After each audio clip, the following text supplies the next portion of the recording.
représentant de la CPP, c'est-à-dire d'un comité de protection des personnes, et pas de Picardie, comme c'est indiqué dans l'annuaire au départ, mais de Nord-Ouest 2, puisqu'on travaille par interrégion. Alors tout d'abord, vous m'entendez bien, pardon? Oui. Tout d'abord, c'est un sujet extrêmement vaste. En 15 minutes, je vais évoquer certains points, mais de façon très limitée. Rappeler d'abord que la recherche telle qu'elle est faite à l'hôpital est une recherche qui peut être extrêmement variée, qu'elle apporte beaucoup dans des domaines comme la physiologie, la physiopathologie, la compréhension des maladies, la génétique, le diagnostic, les médicaments, qu'on met souvent en avant parce que c'est un élément important dans les études de recherche clinique qui peuvent être faites à l'hôpital, comme d'autres produits de santé tels que les dispositifs médicaux, et puis des problèmes peut-être beaucoup plus spécifiques concernant certains types de thérapeutiques innovantes. Alors, je passerai très vite sur les fondements de l'éthique qui existent en ce qui concerne l'éthique en ce qui concerne la recherche biomédicale. Je ne me ferai pas l'injure de vous rappeler le code de Nuremberg, qui a été le premier texte qui a précisé les éléments de base qui devaient présider à la recherche clinique, qui ont été ensuite repris par la déclaration d'Helsinki, adoptée par l'Association médicale mondiale en 1964, avec des révisions successives et qui ont amené un certain nombre de principes de base qui restent valables actuellement et qui sont repris, qui sont traduits par les textes réglementaires actuels. Dans toute recherche sur l'être humain, si je reprends des phrases, les considérations concernant le bien-être de la personne doivent l'emporter sur les intérêts de la science et de la société. Et c'est un élément qu'on va retrouver décliné dans ces textes qui nous gouvernent actuellement. Ainsi, les risques et les contraintes imposées par la recherche, du fait de la recherche, doivent être réduits au maximum et proportionnés aux bénéfices. Et on va voir qu'on va arriver rapidement à une notion qui était le bénéfice individuel direct, en tout cas, qui était bien spécifique à la France, à la notion de meilleure balance bénéfice-risque. Et c'est l'équilibre entre les deux qui va être à la base des considérations éthiques en termes de recherche clinique. Alors en France, les textes qui nous gouvernent, c'est d'abord été certains avis du Conseil consultatif national d'éthique qui a été mis en place en 1983, la loi Hurier que tout le monde connaît bien et qui a servi d'ailleurs à la directive européenne qui a abouti à la révision de cette loi Hurier sous forme de loi de santé publique de 2004, dont l'application en fait est récente puisque le décret d'application ne date que d'avril 2006, elle est effective depuis fin août 2006 avec des arrêtés d'application qui ne sont pas encore terminés de parution. Alors, dans ces textes, il y a des personnages clés dans la recherche clinique, à l'hôpital comme à l'extérieur de l'hôpital. C'est d'abord la notion de promoteur. Le promoteur, c'est celui qui a la responsabilité de la recherche. C'est la personne physique ou morale.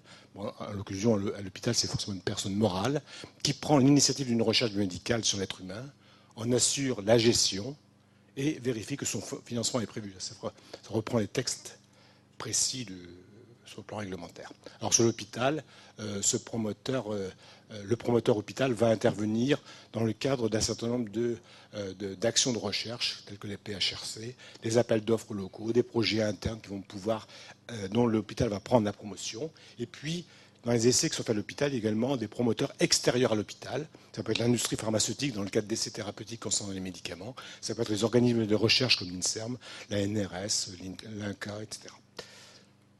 Donc c'est des situations où on a des promoteurs variés avec des responsabilités qui ne sont pas tout à fait les mêmes. Alors ces responsabilités, globalement, c'est gestion et financement de la recherche. S'assurer, alors les CPP vont devoir vérifier que le promoteur a fait cette démarche, s'assurer de la qualification du ou des investigateurs concernés par cette recherche, mettre en place le système d'assurance qualité basé sur les bonnes pratiques cliniques. Et les nouveaux textes ont introduit cette notion de bonnes pratiques cliniques, qui ne sont pas des notions nouvelles, mais qui n'existaient pas dans la loi Hurier. D'assumer l'indemnisation des conséquences dommageables éventuelles, avec les notions d'assurance, parce que ça, rien de nouveau.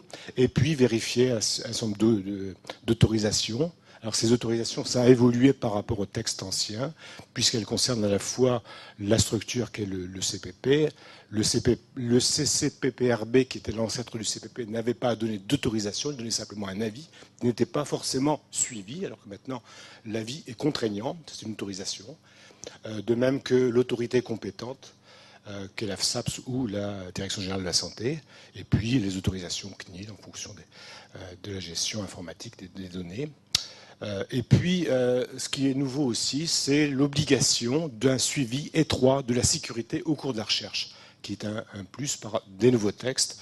Et ce sont des obligations nouvelles des promoteurs de transmettre en temps réel tous les faits nouveaux concernant la sécurité des personnes dans la recherche.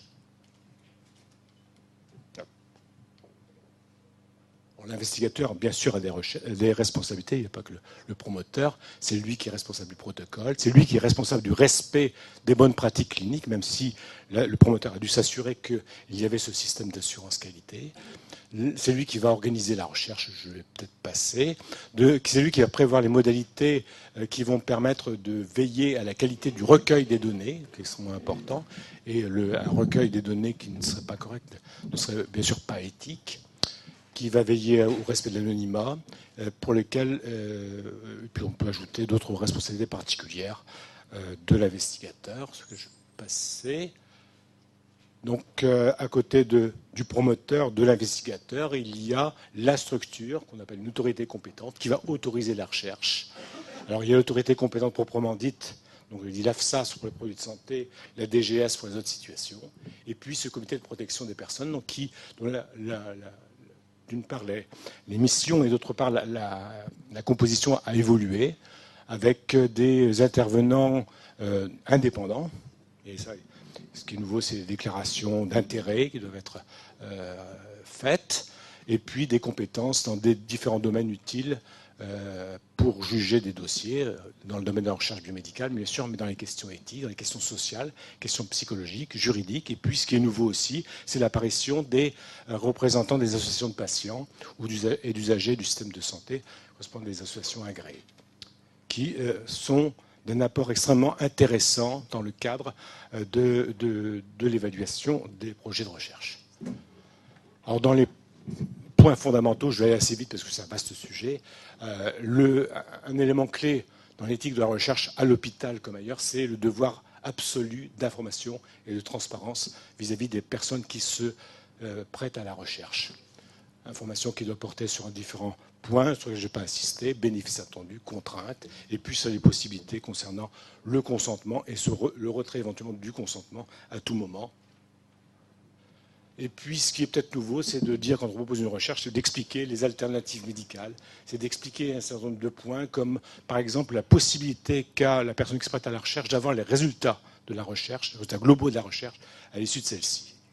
Et puis, bien sûr, toutes ces informations, elles doivent être rédigées de façon compréhensible dans un document écrit que la personne va pouvoir analyser tranquillement avant de donner son consentement, qui bien sûr doit être libre et éclairé. Je vais passer assez vite, parce que je crois que l'heure avance. En fait, c'est des points fondamentaux. Et quand on regarde un peu ce qui se passe, en fait, les enquêtes donnent des résultats assez décevants, puisque les messages passent mal. Donc il va falloir faire à chaque fois des efforts importants pour expliciter les éléments, même si c'est parfaitement écrit dans le dossier. Il faut expliquer oralement, de façon individualiser le contenu des informations. Alors, les problèmes se posent aussi bien pour les investigateurs que pour les patients.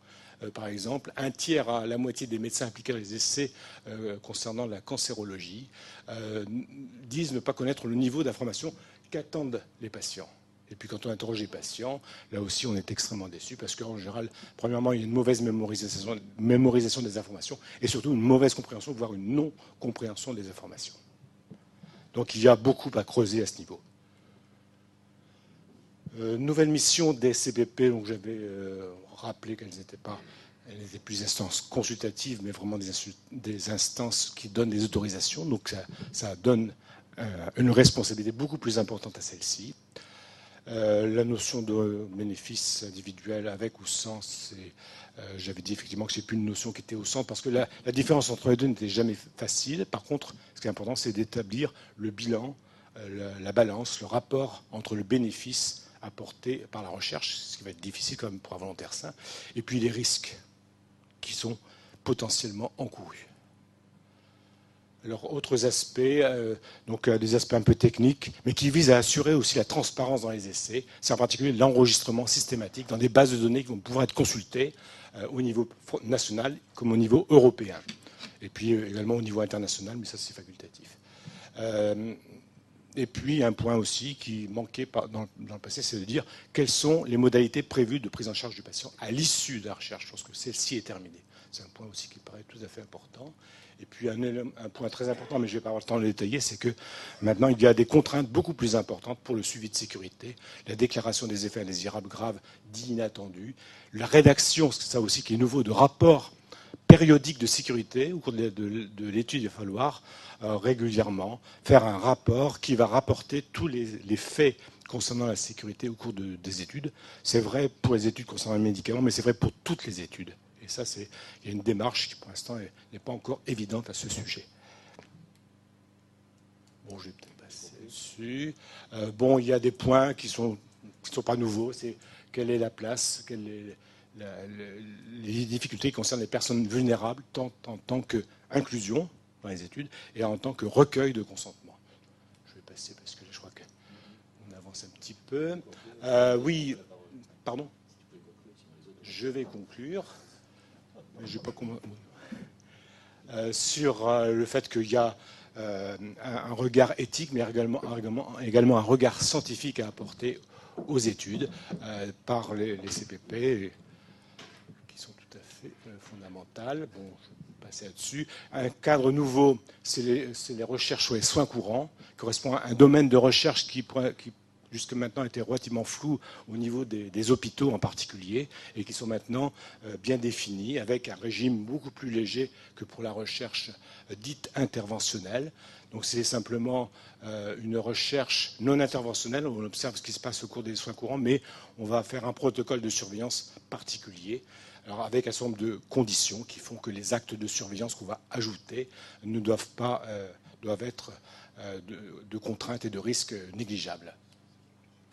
Et la différence également, c'est qu'il va y avoir une information obligatoire, éclairée, etc., du patient, mais il n'y a pas de consentement formalisé comme pour la recherche biomédicale classique, mais simplement de vérifier qu'il n'y a pas d'opposition à la recherche. Et puis là, il y a une simple déclaration à l'autorité compétente qui n'a pas donné d'autorisation concernant la recherche biomédicale. Et puis les collections biologiques posent des problèmes un peu complexes, sur lesquels je passerai peut-être.